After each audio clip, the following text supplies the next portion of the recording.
আপনার screen record শুরু হলো। এখন করবেন যে আমারও টিউটোরিয়ালগুলো আগে দেখবেন সর্বপ্রথম, ঠিক আছে? আপনি গ্রাফিক্স কার্ড অপশন চেক করতে গেলে আপনাকে চাপতে হবে উইন্ডোজ আর, ঠিক আছে? এখানে গিয়ে লিখতে হবে যে DXDIAG লিখে এন্টার দিতে হবে, দেন ইয়েস করতে হবে।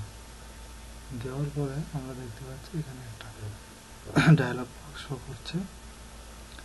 এখানে আমরা যাব ডিসপ্লেতে, গিয়ে আমরা দেখব যে কারেন্ট ডিসপ্লে মোড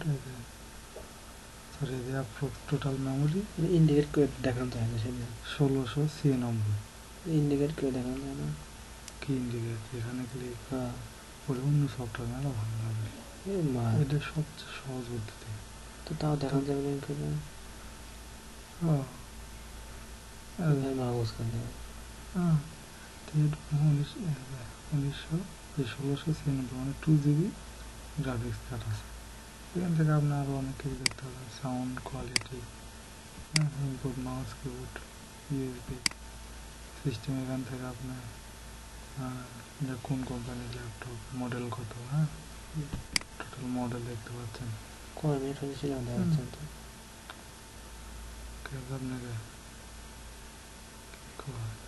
তারপরে আপনি কি করবেন, এটা ভিজিট করে দিলেন।